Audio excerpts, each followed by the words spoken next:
India-EU relations. Your Excellencies, thank you for taking time out from your busy schedule to be here with us. Professor Silva, Dr. Jaishankar, greetings and a warm welcome to you. Today, we will take stock of the India-EU relationship with two people who have provided a fresh impetus to this bilateral in the last 6 months amidst the pandemic. Their efforts led to the leaders of the EU and its member states meeting with the Indian Prime Minister on the 8th of May in Portugal. This hybrid event was ambitious and noteworthy, and we will discuss its significance in today's conversation. This session is the final event in a series of India-EU discussions curated by ORF during the Portuguese presidency of the European Union. We've been working in close collaboration with the Embassy of Portugal in India under the leadership of Ambassador Marques. We at ORF thank him and his team for this partnership and indeed for his leadership. In the past months, we have co-hosted discussions focusing on green transitions, on the digital economy, on our data-rich world, all of which included deliberations on the socio-economic challenge brought about by the pandemic and the economic recovery that the world is gearing up for. Some of these deliberations also inform the questions that we intend to pose to the two ministers this afternoon. Before we begin, an announcement for those who have logged into our digital events platform. Please do pose your questions for the two speakers on the chat window on your screen, and we will try and weave them into this conversation as we move along. I know 1,000 or plus of you have registered, so please let your posers flow. With that, let me move to the business end of this conversation, and let me pose the first question to the Indian Minister of External Affairs, Dr. S. Jaishankar. So, the India-EU relationship has crossed a certain threshold, clearly, after the summit last year in July. The Portuguese presidency played an important role in the success of this summit. There is a renewed impetus and a new energy to the relationship, and we saw bold outcomes in the India-EU leaders meeting this May, particularly the decision to resume negotiations on trade and investments. Mr. Minister, what has changed in the recent past? What can we expect in the future? You have written about a new engagement framework between India and Western powers.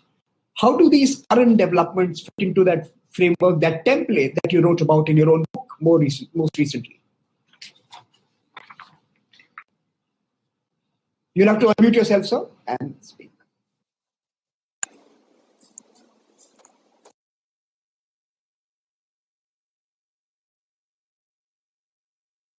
Mr. Minister, we can't hear you. There's a.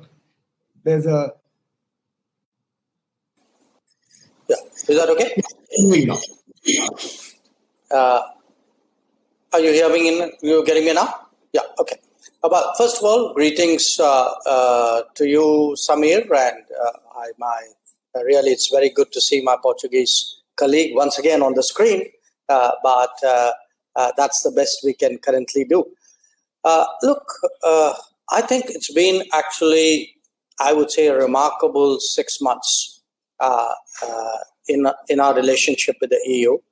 And I would be less than honest if I didn't begin by really thanking the Portuguese presidency.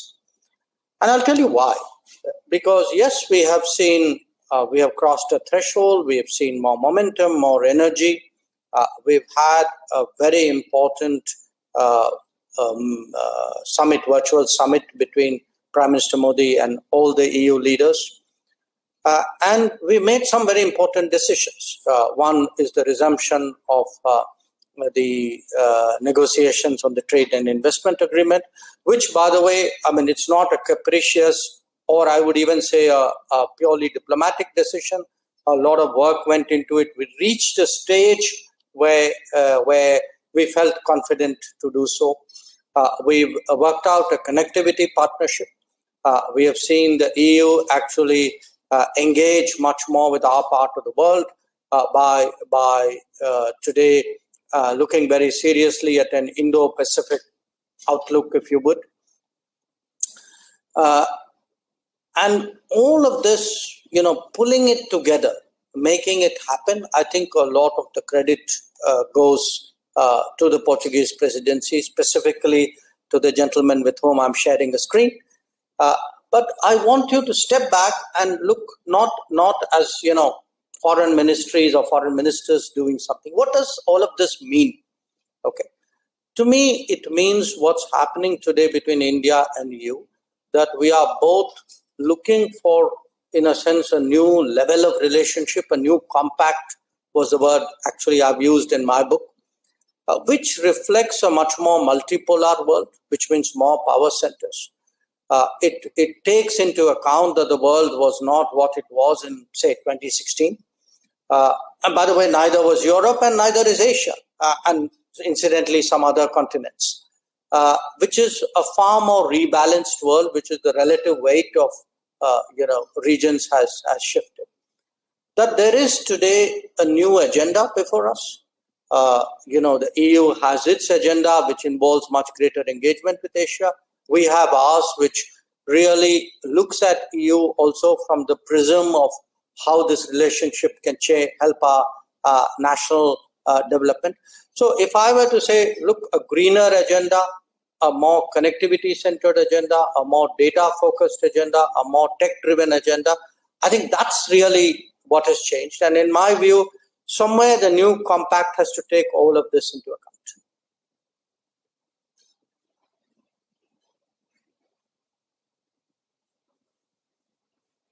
Two other developments. How does all of this play out in light of two other developments? One is, of course, the rise of China, its influence in global affairs, its presence in various markets. And the second, a new administration in DC. What is President Biden's influence in many of these developments, which of course include us and EU as well?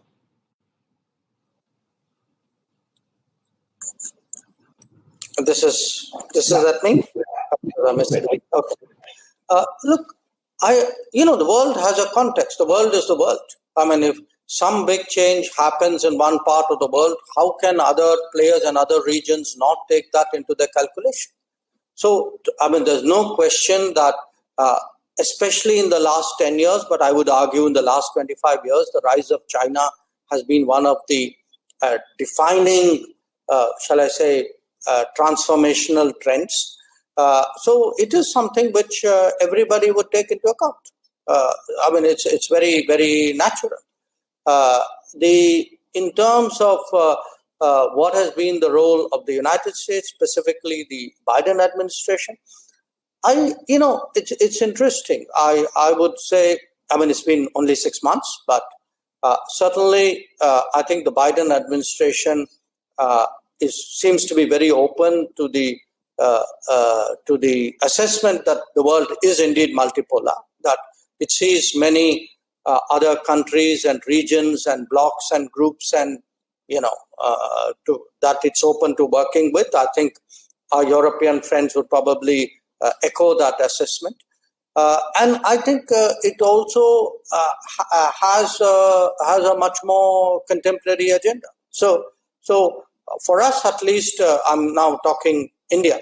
I mean, we've actually seen our relationship with the US move forward in these 6 months, and move forward in a way in which I feel Europe would have an interest. Thank you, Mr. Minister. Let me now turn to the Foreign Minister of Portugal. Sir, you have written about it. Most of us are aware of the fact that the oldest Indo-Pacific strategy belongs to the Portuguese from the 16th and 17th century. And of course, we are also aware that over the last 1.5 years, Portugal has worked very hard to put new life into the India-EU partnership. Squaring up your old historic links with the region, how do you see this momentum go forward? What are the opportunities that you expect that will unfold in the coming days? What are the challenges? And how do you assess the India-Portuguese partnership beyond your presidency and beyond the last summit? So thank you very much. And first of all, thank you for the invitation to participate in this seminar.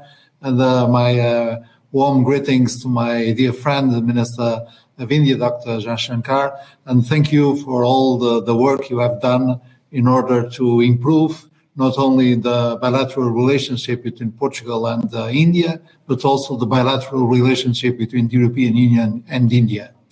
Portugal has a specific role to play, in my opinion, because we are at the same time an European country. We belong to the European Union, but in a certain way, we are also positioning ourselves beyond Europe because of our history and because of the ties we maintain and we develop with Latin American countries, with Africa, with India, and other major players in the current international situation. So I always say to my colleagues in Brussels that if you need a mediator, if you need someone that can at the same time speak with Latin Americans or Africans, Indians or Chinese, please use Portugal, because Portugal is a European country that can do this mediation. As an European, my thinking is very simple. We live in a multipolar world, as the Indian minister just said, very rightly. And if we consider the global players in this multipolar world, you have the European Union, of course. You have Britain now, because Britain does not belong anymore to the European Union, but it belongs to Europe. You have the United States. You have some regions that you have to treat as blocks. Africa is one example, and the African Union is a major partner of us. Latin America is another example. The Asian Southeast countries are another example. But then you have countries that value for themselves. There are, in terms of demographics, in terms of economy, in terms of politics, global players as such. And one is India. And of course, we have others, traditional allies of Europe in Asia, like Korea or Japan, or Australia, New Zealand, and countries that for Europe are at the same time partners, competitors, and rivals like China. And our idea, our assessment as Portuguese, was that the European Union was paying less attention than it should pay to India. And this was not only the Portuguese assessment, because we are seeing the Americans preparing their strategy for the Indo-Pacific region.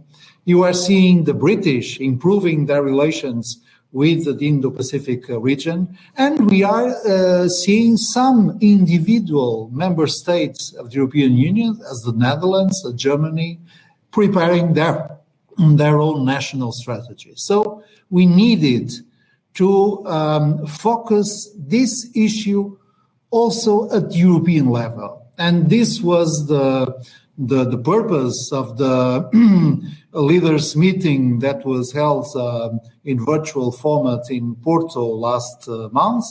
And the main results of the EU-India summit were political, the resumption of a high-level dialogue between the two largest democracies in the world, India and European Union, the improvement of sectorial partnerships that are very, very important, for instance, the connectivity partnership, and the resumption of the economic negotiation. But as a foreign minister, I would put politics at the first plan, at the first level, because we need to pay more attention to the Indo-Pacific regions in terms of security, in terms of freedom of navigation, in terms of economic relations. And for that, we have to consider India as one of our closest partners. Thank you. Mr. Minister, there's a question from audience, General Deepak Kapoor.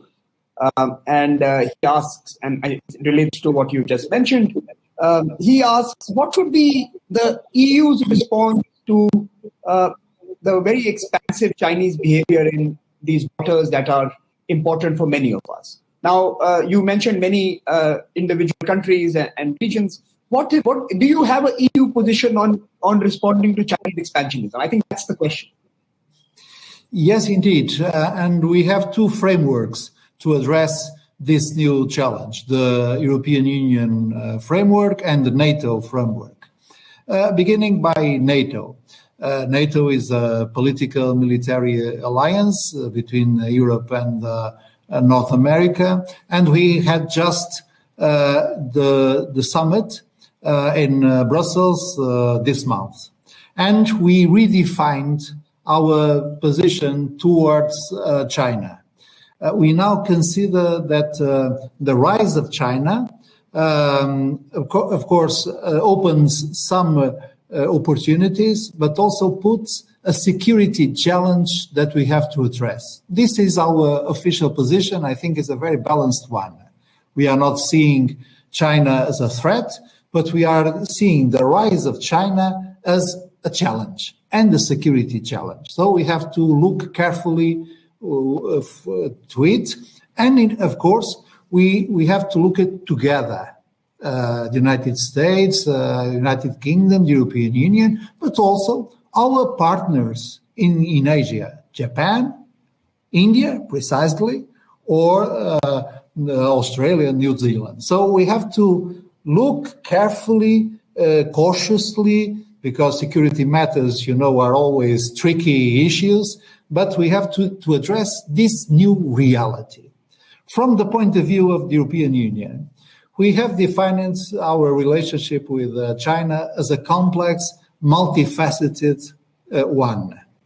Because in certain areas, China is a close partner of us. If you think in terms of climate action, you cannot achieve the global targets of the Paris Agreement without the commitment, without the engagement of China.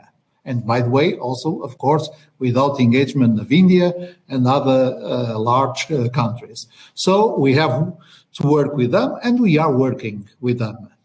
Then we are, in a certain way, selective partners. It means that in certain sectors, in certain areas, in certain issues, there is a cooperation that is a win-win game for both sides.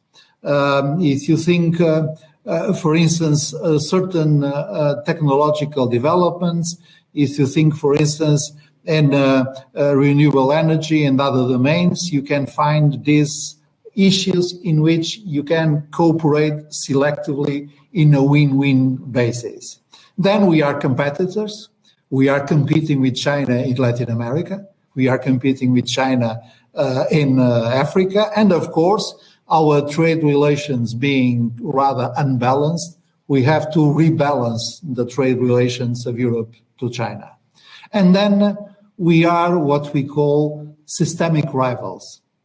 Because the way we see the institutions, the way we see the political fundamentals, the way you see human rights, the way you see the role of civil society is very different when you speak from the point of view of Brussels or when you speak from the point of view of Beijing. And that's why in this crucial area, our partner in Asia is not China. Our partner in Asia is India. Because on the contrary, our perspective on the political institutions is very close to the Indian one. It's the liberal democratic tradition. And so we have certain red lines.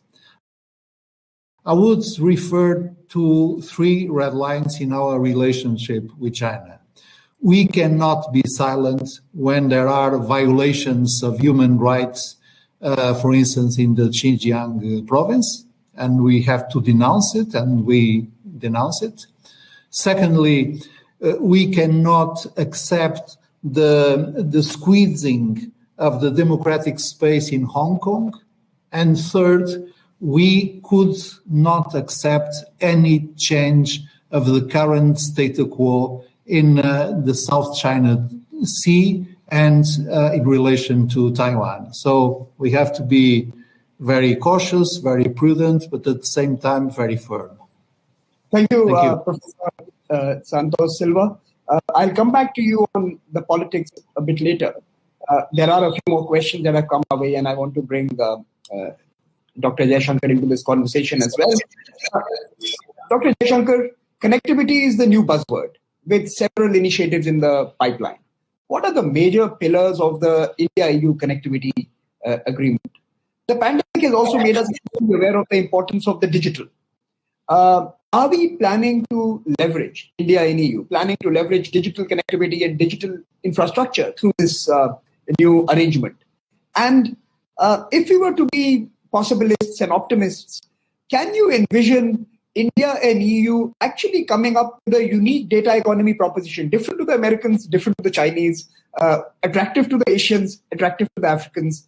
Is there a space for the two of us to be ambitious when it comes to building a data proposition that works? Over to you, Mr.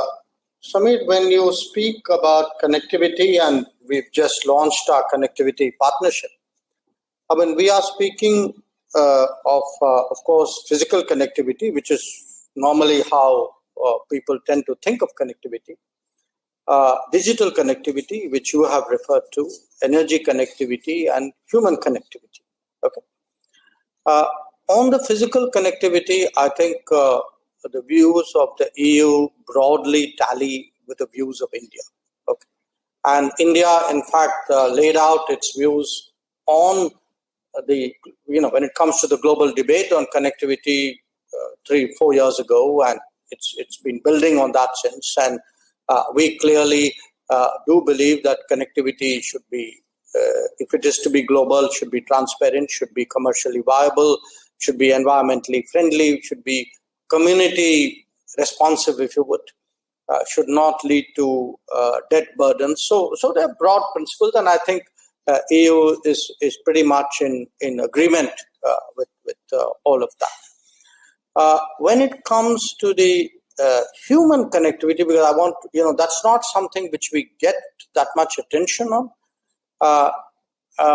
We are, that's based on the assumption today that a knowledge economy will require the flow of talent, and the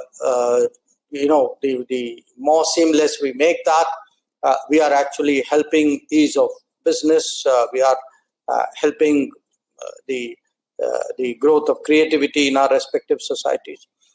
So we have this migration and mobility partnerships with different countries. We have done some agreements with some of the EU countries like France. We did one with a former EU country a few weeks ago. And it's something which we are looking at with a number of others, and Portugal is one of them.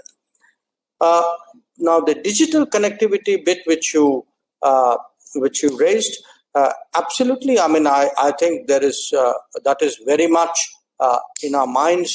We are actually looking at a digital investment forum. We are looking at a task force on AI. But if I were to take a broader outlook, because you are really asking what is the convergence as the EU looks at the digital world and India does. I think there are fairly strong convergences here. Convergences about data security, cyber security, data privacy. I think we are watching a lot of the interactions between the EU and global big tech with a lot of interest, because, as you know, these are debates which have started up in our country as well. And when it comes to practical applications, I mean, it could be 5G, it could be post 5G. In fact, that is one of the areas also we have started to discuss beyond 5G. It's a natural, I would say, coming together. So I definitely see in connectivity as a whole, but digital connectivity in particular, a fairly fertile area to be explored, and I'm very confident that you will see that happen in the coming days. Mr. Minister, you also focused on the green texture to our new relationship, or the new direction of our relationship. How do you visualize greater engagement with the EU when it comes to responding to climate change, green investments, infrastructure. What are the tangible projects or propositions that are on the table today? Well, look, I think it's Samir, it's a range of stuff. Obviously it starts at the highest level with your outlook, with your vision, with your commitment to climate action. And as I am compelled to remind sometimes, we are really perhaps one of the few G20 countries which have kept to their Paris targets so far. Now, there are important conversations to be had here, especially in the run-up to COP26, because I think, barring a few outliers, today much of the world accepts the dangers posed by climate change. I think that debate in many ways is behind us. Okay. The real issue is, certainly in India, no question, this government in particular has embraced climate action with a vigor and enthusiasm which is second to none. Now, here's the issue. We are not lacking in ambition or in commitment. The question is, where do I get the resources and the capabilities to get me to actually realize those ambitions? And if you look at this whole domain, one of the persistent shortcomings there has been that there has been an over-promise and under-delivery on the resources side. So I know that there's a big debate today, net zero, who all have to be net zero for the planet to be net zero, because obviously everybody is not going to be net zero at the same time. But it's one thing to have a plan, a vision, a goal, a plan, even a desire to do that. But unless these are in parallel, there are equally realistic and practical conversations on where do you get the resources to get there. I hear sometimes sweeping prescriptions, from other parts of the world. Now, they may apply in Europe, but you can't take a policy which would be I would say reflective of a European level of development and then mechanically apply it, say, to a society like India. So there are issues here to be talked about. I think it's important that this doesn't become a kind of ideological conversation. Climate change is existential. Nobody doubts that. But because it is existential, it cannot just be a matter of faith. It has to be a matter of programs and resources and actions as well. Mr. Minister, before I turn to Foreign Minister Silva, he used three terms. I just want to repeat them. He said strategic security challenge. He said systemic rival, and he says not a threat. Broadly, how would you assess China? These were the assessments coming from Portugal about the rise of China. How would you assess the rise of China and on the global order in light of these three descriptions? We are, we come from different places. Our situations are different. I'm a country which has a border with China. I have today a military which is, sort of right up there, closely deployed against the Chinese military. So I think my situation is obviously very different from that of Europe. And I would articulate it in a way in which it suits my interests. And I think you've heard me articulate it fairly clearly in many of your earlier forums. I will not be able to provoke you into an answer this afternoon, so I will move on. Professor Silva, there are two questions for you from the audience. The first, of course, is on the Belt and Road Initiative and its presence in Europe. And both as EU and as Portugal, how are you responding to it? And the second question from Abhishek Kumar, actually, talks about the 17+1 arrangement, the protest from Lithuania, your position on that. And my addition to that would be that does China now have a permanent backdoor seat in the EU conversations? Is the 17+1 at the very least a permanent Chinese position in European debates? And how do you see that? Sorry, I thought I'd just put that in.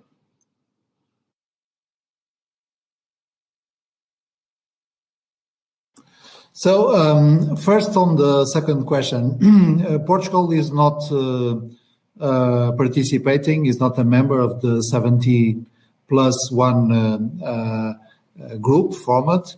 You know that 17 means 17 countries of the Central and Eastern Europe. Several of them are members of the European Union, and one means China. This is an informal gathering. We are not part of it.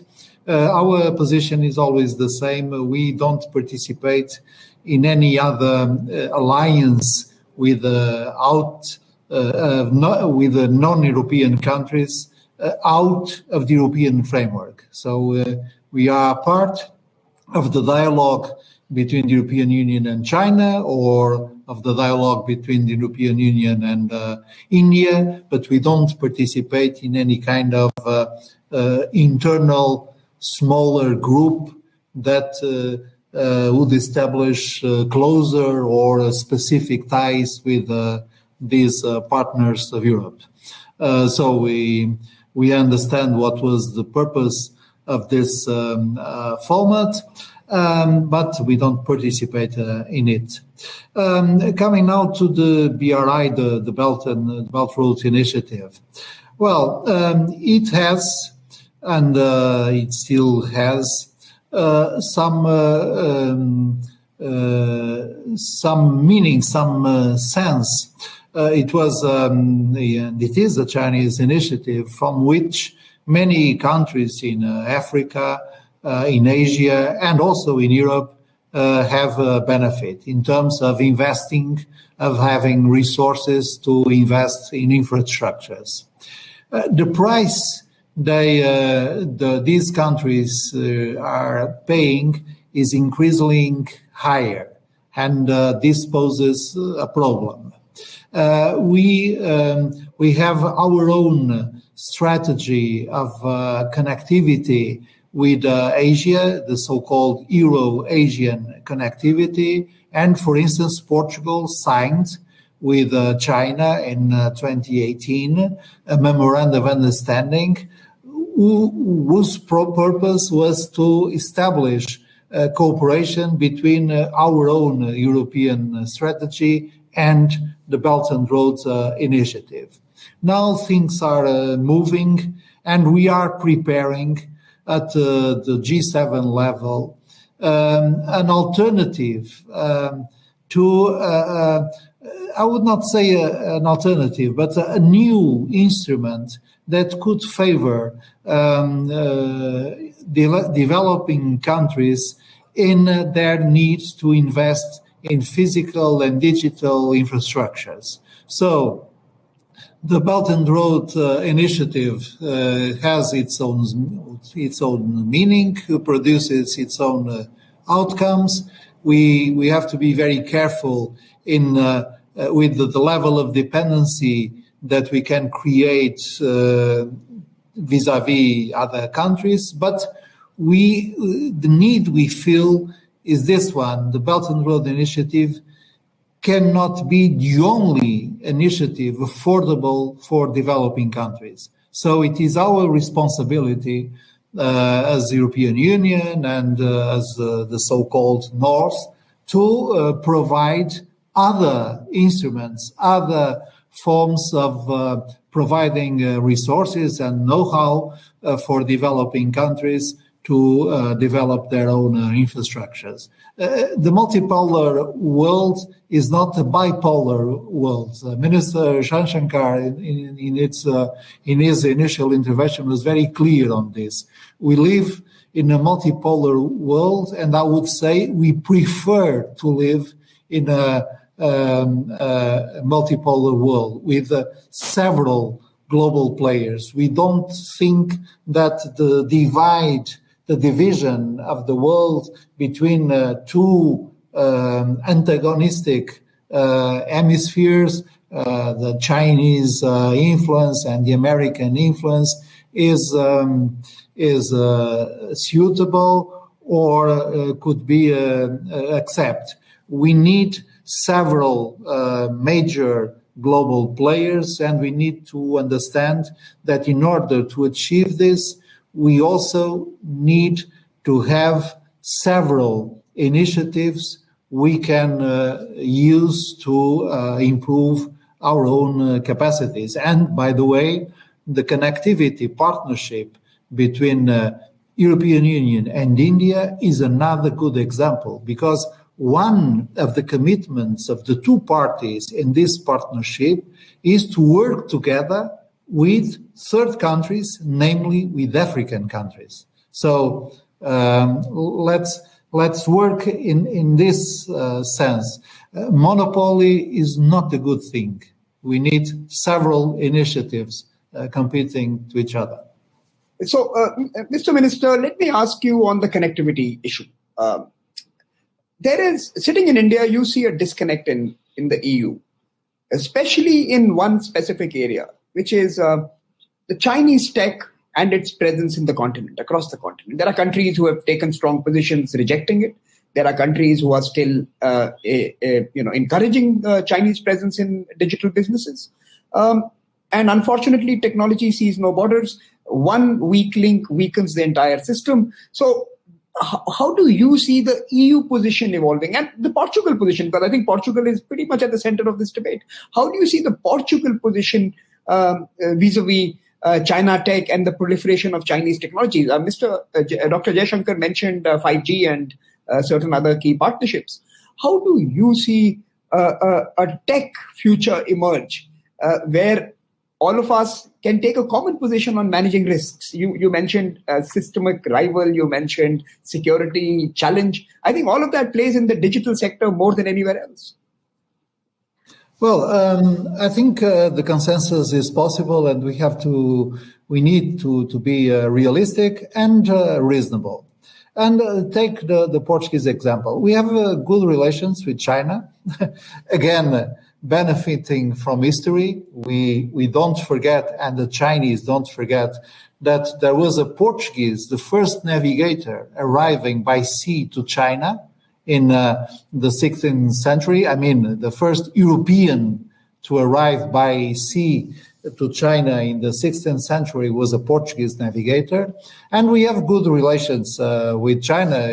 You know that there was an enclave, Macau, Chinese territory, that was under the Portuguese administration until the end of the 20th century. So we have good relations with them.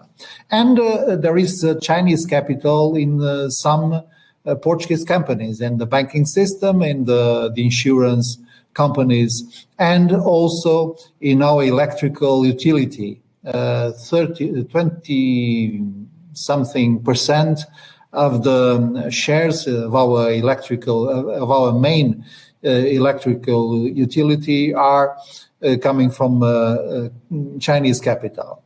And when we are launching our G5 tender, it's going on, and we were very clear. We don't distinguish technologies according to the nationality of their companies. So in the peripheral area of the G5 network, companies can present bids independently of their nationality and independently of the nationality of their own suppliers. But in the core system of the 5G network, there is a security issue.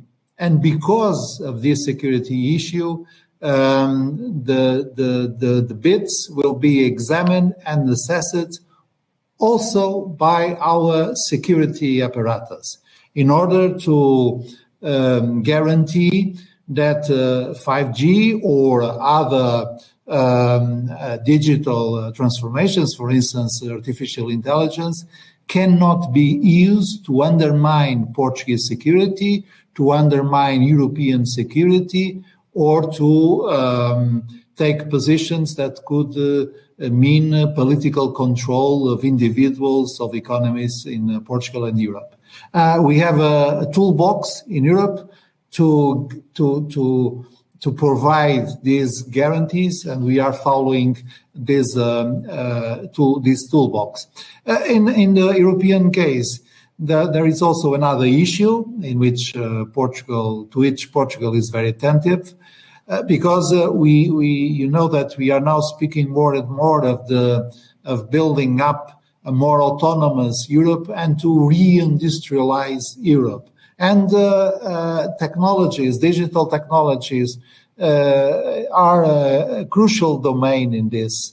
We have at least 2 major companies belonging to the European Union countries in the field of 5G. And of course, some of us are favoring these companies in order to have a much more stronger European position in this crucial field. So my answer was very long, sorry, but the idea is we have to be realistic, we have to be cooperative, but we have to pay crucial attention to our security needs and our security assessment. Thank you, Mr. Minister. I am assured by your response that connecting to Portuguese networks will not mean that my data is insecure. So your answer actually provides comfort on that front. Mr. Minister, Dr. Jaishankar, let me ask you the same question. You've seen the recent EU Council resolution on the Indo-Pacific in April. You've also been interacting with your counterparts in the EU, and you've seen individual countries step up and be present in this particular maritime domain. You've also witnessed the G7, and in fact, you were there in one of the meetings as well. How do you assess the role of EU in the Indo-Pacific? Are you convinced that Asia-Pacific is 20th century and the 21st century is the Indo-Pacific? Has that transition happened? Because it has political dimensions as well that change from the terminology. It has a meaning. It has different meanings. And how do you see EU becoming a key partner in some of your own initiatives that you are invested into in BIMSTEC, in the IORA, and in certain other groupings in our periphery? How do you see EU become more prominent politically in your assessments? Well, look, you're absolutely right. I think Asia-Pacific is now an anachronistic term. It was an outcome of the Second World War. I think Indo-Pacific reflects the globalized world much more accurately, a world where there is much greater seamlessness between the Indian and the Pacific Ocean, and many more players in both. Now, in terms of what has been the EU interest in the Indo-Pacific, both EU as a collective and EU member states like Germany or France or Netherlands, I think we have seen growing interest. And my sense of that growing interest, and I'm sure Augusto would speak for himself here, is a realization in Europe that actually, you can't have economic globalization and be oblivious to its strategic consequences. So if today Europe is economically truly global, which it is, then its interests are not served by thinking strategically like a fortress Europe. In fact, that's been a critique of Europe for many years, and I think Europe is stepping out of it, and it's stepping out of it because obviously there is an awareness that whether Europe reaches out to the world or not, the world is going to reach out to Europe. So we do see more European awareness and engagement, and it's very practical. We have seen. We've just done our first naval exercise in the Gulf of Aden with the EU, the Naval Force Atalanta. We've had we have European naval officers today at our fusion center, the Indian Ocean Fusion Center that we have outside Delhi.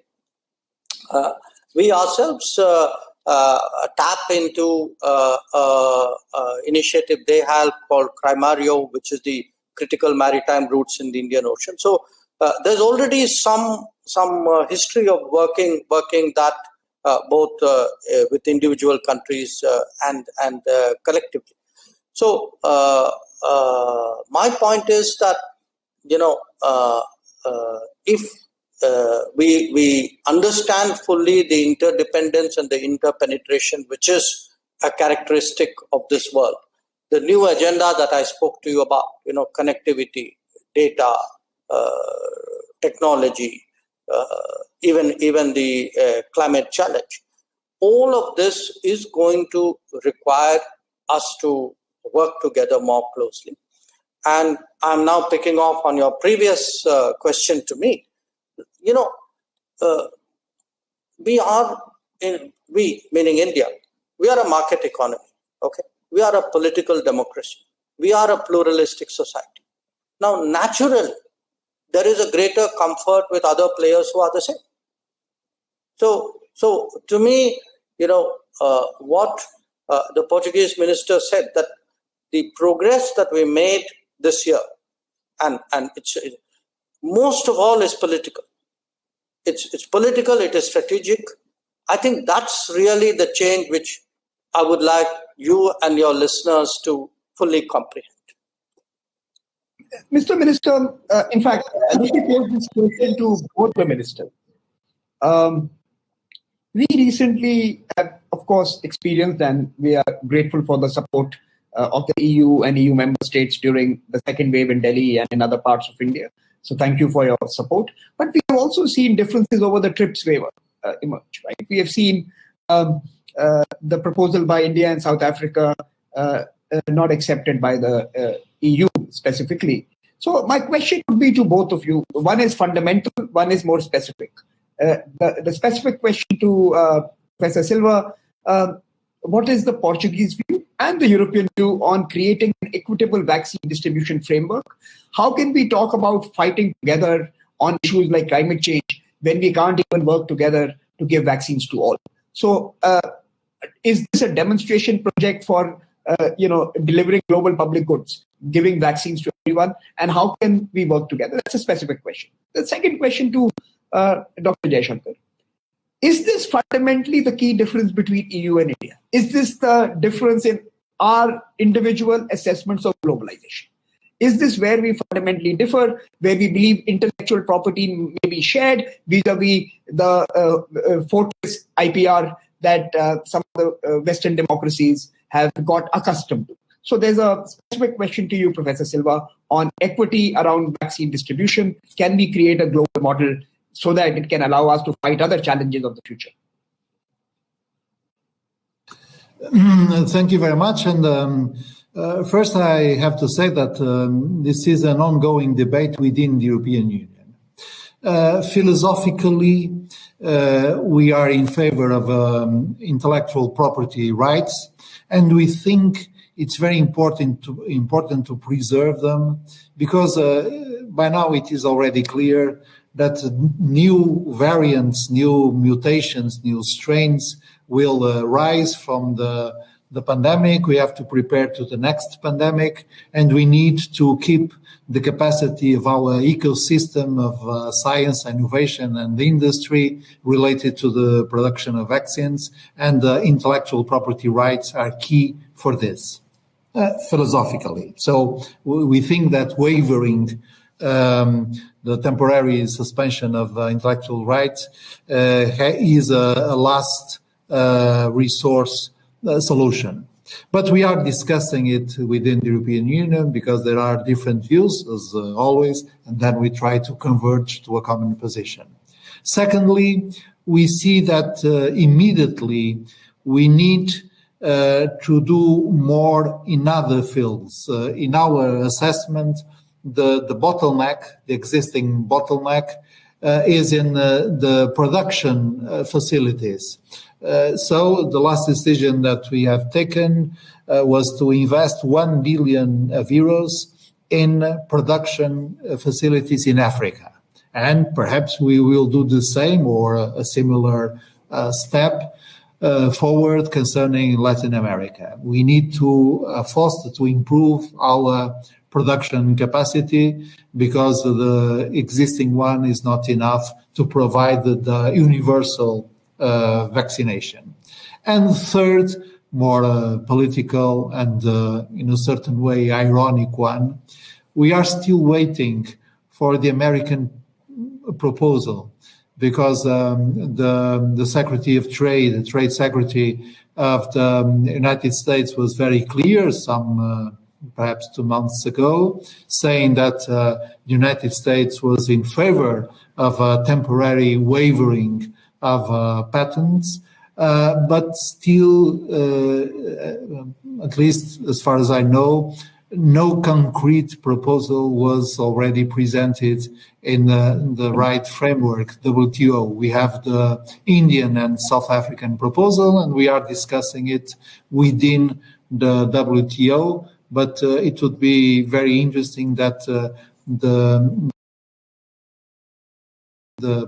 American proposal could be much more concrete.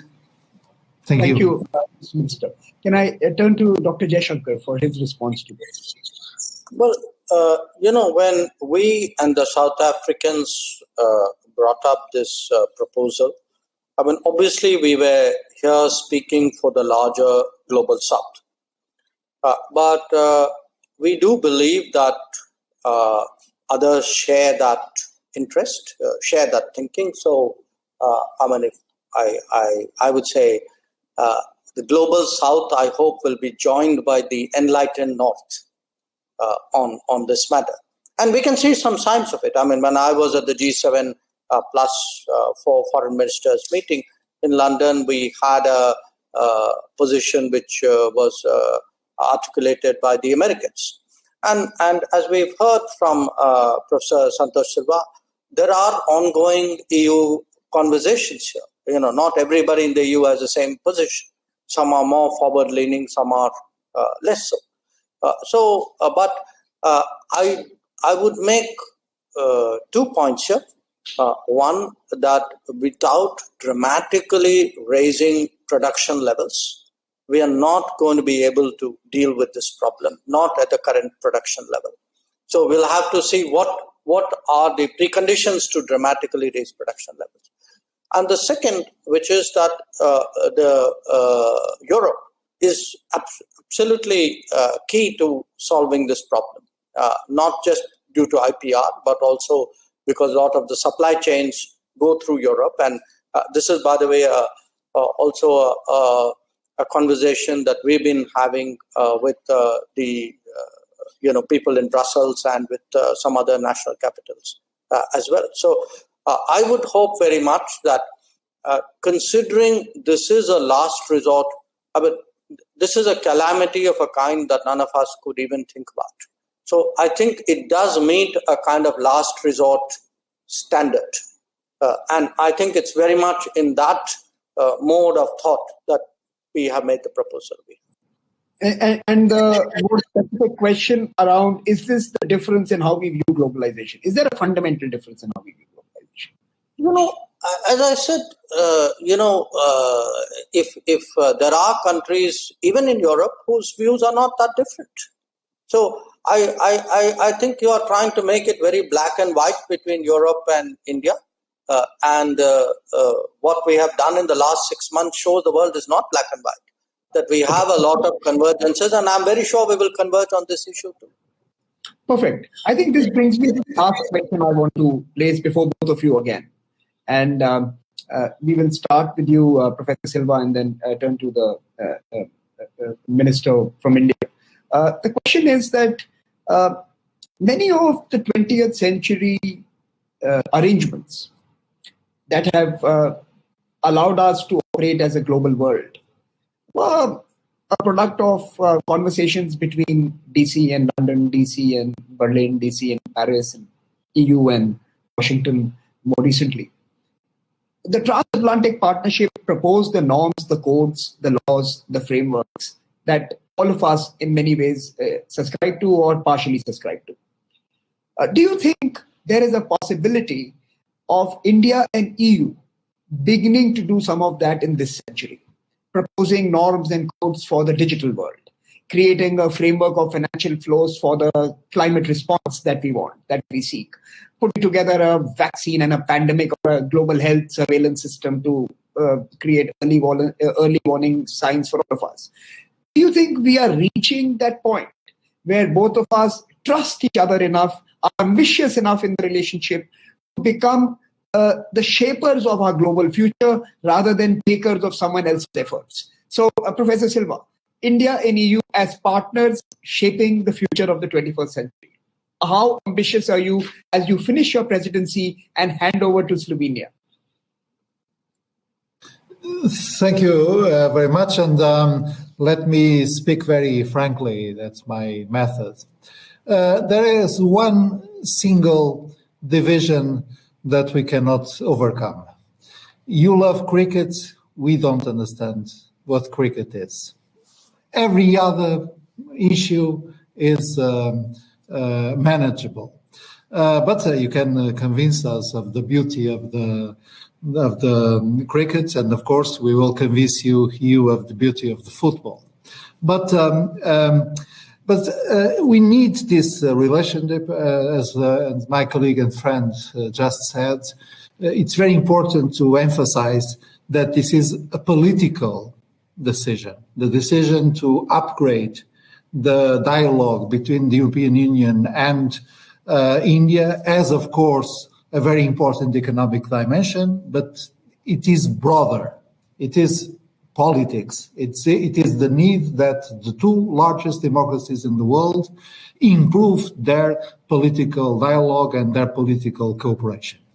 And this means economy, security, maritime security, the defense of democratic institutions, to appreciate the societal pluralism and so on. But from a Portuguese point of view, I would say that we cannot reduce this dialogue to the European Union and India. I need at least a triangle. European Union, of course, India as a major player. Perhaps you know that Portugal's position on the reform of the Security Council of the United Nations is very clear. We defend that we need to update the composition of the Security Council, and in order to do so, we would have to consider as permanent members Brazil, an African country, and India. But we need another side of the triangle. That is our Anglo-Saxonic partners. We need to do this together with Americans and British. When I speak of Americans, I speak of the United States and, of course, Canada. But, you know, this triangulation is very important. We, Europeans, we need to have the British and Americans on our side when dealing with the Indo-Pacific region, and in this Indo-Pacific region, in a very specific way, with this major global player that is India now, and India will be more and more in the future. Dr. Jaishankar, you have a new quad proposed today. UK, US, EU, and India.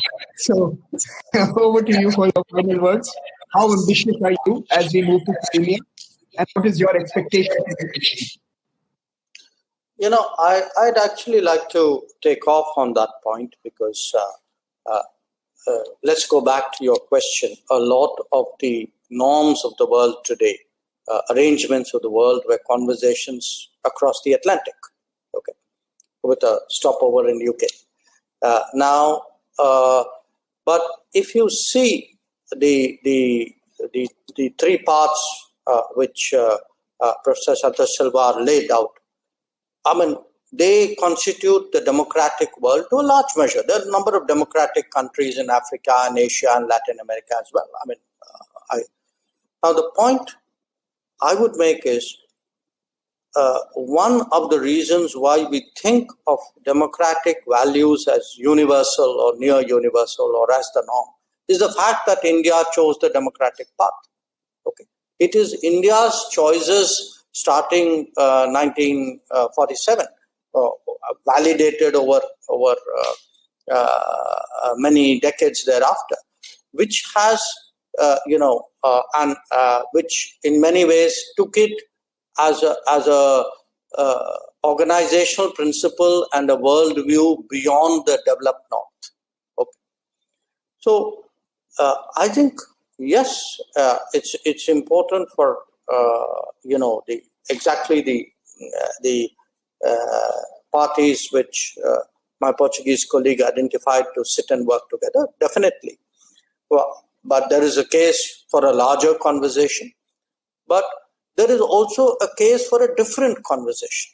It should not be a conversation because it's funny. I think today governments and bureaucracies and policymakers are much more cognizant of the change in the world when we speak of multipolarity and rebalancing than, for example, the media. I think think tanks presumably are somewhere in between. So we need not just more conversations, we need more balanced conversations. We need to know, how does it work here and how does it work there? Not that it works here and therefore you do it the way I do it. So I would therefore argue, in fact, I have argued in my book, saying that it's time for India and the West, and I realize the West is today a very diverse West. The West itself is multipolar in some ways. India and the West need to sit down and have a conversation to reach a different compact. I think that's a good note to end the session on. There's a need for a new compact. I must congratulate Professor Silva and the Portuguese for their presidency of the EU and for putting new energy and direction to the bilateral relationship.